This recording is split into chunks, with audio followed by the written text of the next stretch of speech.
खत्म हो गया सोनम वांगचुक का अनशन। दिल्ली के जंतर मंतर पर दिन भर क्या हुआ? दोस्तों इस वीडियो को देखिए जरा। एक 60 साल का इंसान शांतिपूर्वक अपना अनशन जारी रखता है, तभी सुबह सुबह दिल्ली पुलिस उसे उठा ले जाती है, वो भी व्हाइट चादर चारों तरफ घेर कर। उसके बाद कॉकरोच जनता पार्टी के अभिजीत दीपके बताते हैं कि कैसे पुलिस उन्हें घसीट कर ले गई, जिसके बाद वो फूट फूट कर रोने लगते हैं और ऐलान करते हैं कि मैं आज से अनशन शुरू करूंगा। उसके बाद उनके ऊपर स्याही फेंकी जाती है।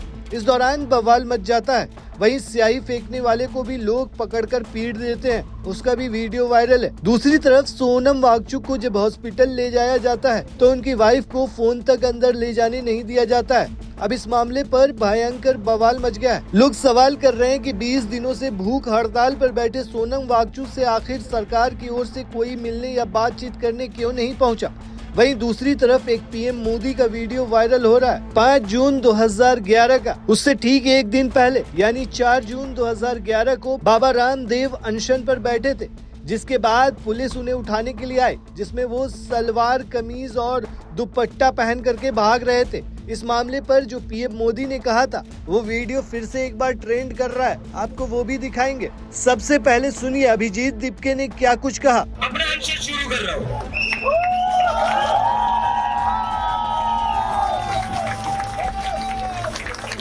मैं आज से अनशन अपना शुरू कर रहा हूँ।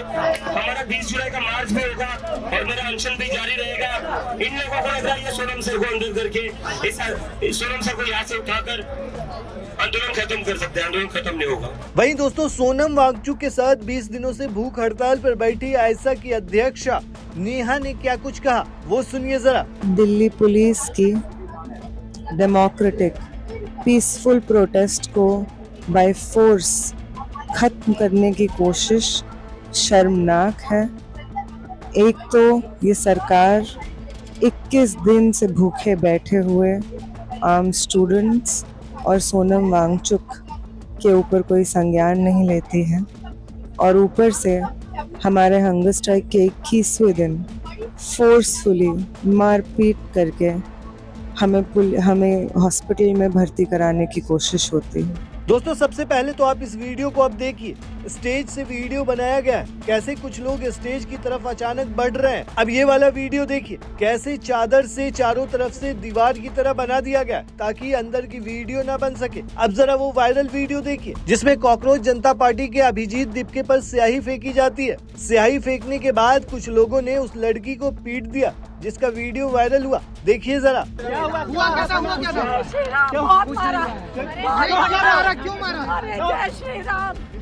वहीं दोस्तों सोनम वांगचुक को जब जंतर मंतर से उठा करके हॉस्पिटल ले जाया गया, उसके बाद उनकी पत्नी जब वहां पहुंची तो उन्होंने क्या कुछ कहा, पूरी बात सुनिए उनकी। वे उन्हें जंतर मंतर की साइड से यहाँ पर लाया गया बिना उन्हें बताए या बिना मुझे बताए, और कल शाम को ही सफदरजंग के ही डॉक्टर्स ने उनका चेकअप किया था और सारे वाइटल्स नॉर्मल थे और पोटेशियम उनका 4.3 था शाम को 4:15 बजे। लेकिन अभी हमें कह रहे हैं कि पोटेशियम 2.9 हो गया है और लाइफ थ्रेटनिंग है। लेकिन जब हमने कहा कि रिपोर्ट दिखाइए, क्योंकि हम बिना रिपोर्ट के कुछ भी उनको देना नहीं चाहते हैं, मैंने क्लियरली ये कहा है कि कुछ भी ओरल या इंट्रावेनस बिना मेरी कंसेंट के उनको नहीं दिया जाएगा, और जो भी दिया जाएगा वो रिपोर्ट के बेसिस पे दिया जाएगा। लेकिन वो हमें वो रिपोर्ट दिखा तो रहे हैं जिसमें 2.9 है उनका पोटेशियम, लेकिन दे नहीं रहे। तो इसीलिए ये ट्रांसपेरेंसी की वजह से मुझे ये ट्रस्ट में प्रॉब्लम आ रहा है। और ऊपर से अगर ये मेडिकल ही इशू था तो इतने पुलिस यहाँ क्या कर रही है, और सेकेंडली हमारा फोन हमें क्यों नहीं ले जाने दिया जा रहा सोनम को। तो ये जैसे सफदरजंग हॉस्पिटल नहीं है, जैसे सफदरजंग प्रिजन है ऐसा लग रहा है। इतने सारे पुलिस हैं उस फ्लोर पे, और जो 2.9 ये कह रहे हैं जिसके बेसिस पे ये इंट्रावेनस देना चाहते थे पोटेशियम, जो मैंने मना कर दिया है, वो 2.9 मेडिकली पॉसिबल नहीं है कि एक ही शाम में 4.3 से 2.9 आ जाए। वहीं दोस्तों इस मामले को लेकर सोशल मीडिया पर काफी ज्यादा बवाल मचा हुआ है। इस मामले पर विशाल ददलानी का वीडियो भी वायरल है, सुनिए जरा वो क्या कुछ कह रहे हैं। देखिए आपने कभी ऐसी कायरता, सोनम जी को फोर्सफुली उठा के ले गए हैं। इस देश का जो ये लोग कर रहे हैं, this is breaks my heart, it breaks my heart. मेरे देश वालों, कब जागोगे? अगर अब नहीं जागोगे तो कब जागोगे? I don't know what to say, I don't know what to think, I don't know what to, I just wish I was there to help in some way. भेजा फट रहा है मेरा गुस्से से इस वक्त। वहीं दोस्तों आरजेडी की प्रियंका भारती ने क्या कुछ कहा, सुनिए जरा। ताना शाह अपनी बौखलाहट पे पागल हो चुके हैं।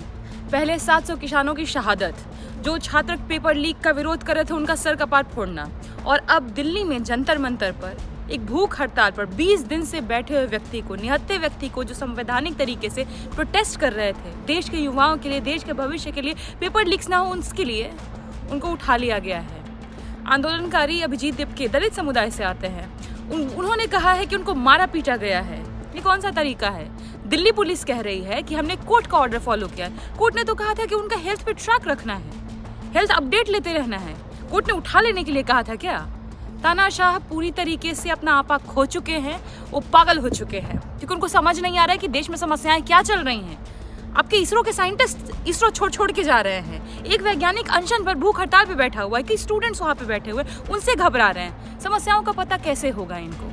देश में रहते कहाँ हैं? विदेश घूमते हैं, जब चुनाव होते चुनाव में आते हैं, प्रचार करते हैं, जाते हैं, क्योंकि इनके भीतर सनक है। सनक इस बात की कि हर इंस्टीट्यूशन को इन्होंने अपनी पॉकेट में रख रखा है। पर लोकतंत्र की नींव इतनी कमजोर नहीं होती है, इस बात को याद रखिएगा। इसलिए लोकतांत्रिक तरीके से आपका विरोध तो होगा, और एक वक्त ऐसा आएगा कि हर भाजपाई को ये कहने में शर्म आएगा कि मैं कभी भाजपाई था, क्योंकि देश के लोकतंत्र को पूरी तरीके से बर्बाद करने में एक कसर भाजपाइयों ने नहीं छोड़ी है। पूरा देश आपको देख रहा है, और पूरा देश आपको क्रिटिसाइज भी कर रहा है, और पूरा देश आपके विरोध में उठ खड़ा होगा। याद रखिएगा, संस्थाओं को पॉकेट में कर सकते हैं, लोकतांत्रिक मूल्यों को पॉकेट में नहीं कर सकते हैं, और वो इस देश की जड़ में। अब जरा वो वीडियो देखिए दोस्तों, जिसमें पीएम मोदी का एक पुराना बयान वायरल हो रहा है, जिसमें वो अनशन को लेकर क्या कुछ कह रहे हैं। क्या कभी आपने सुना है, पढ़ा है कि आजादी के वो मसीहा आंदोलन के लिए रात को कहीं सोए हो, गहरी नींद में हो, 2-2 दिन से अनशन किया हो, पेट में एक अन्न का दाना न गया हो, माताएं हो, बहनें हो, छोटे छोटे बच्चे हो, और आधी रात पुलिस आकर पर उस पर अश्रु गैस के गोले फेंके, लाठीचार्ज करें, वहां खून की नदियां बहे। क्या कभी इतिहास में ऐसे जुल्म का वर्णन तक सुना है आपने? भाइयों बहनों, कल दिन भर पूरे देश और दुनिया ने टीवी पर देखा है, बाबा रामदेव भ्रष्टाचार के खिलाफ लड़ाई लड़ने के लिए मैदान में आए। दिन भर वहां गीत चलते रहे, प्रार्थना चलती रही, योगा चलता रहा, अनशन पर बैठे थे।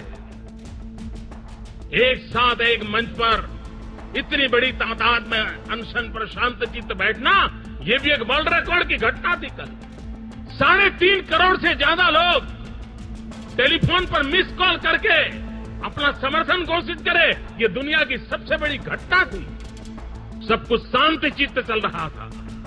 भाइयों बहनों, हिंदुस्तान का धन विदेश गया हो, प्रधानमंत्री ने 2009 के चुनाव में वादा किया हो कि मैं 100 दिन के भीतर भीतर विदेश जो धन है उसको वापस लाने के लिए कार्रवाई करूंगा।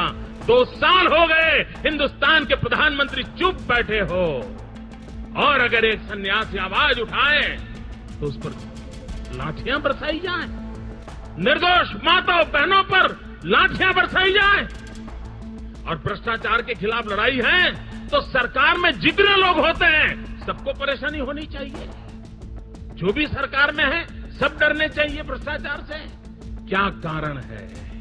हम नहीं डर रहे हैं और वो डर रहे हैं। कारण क्या है?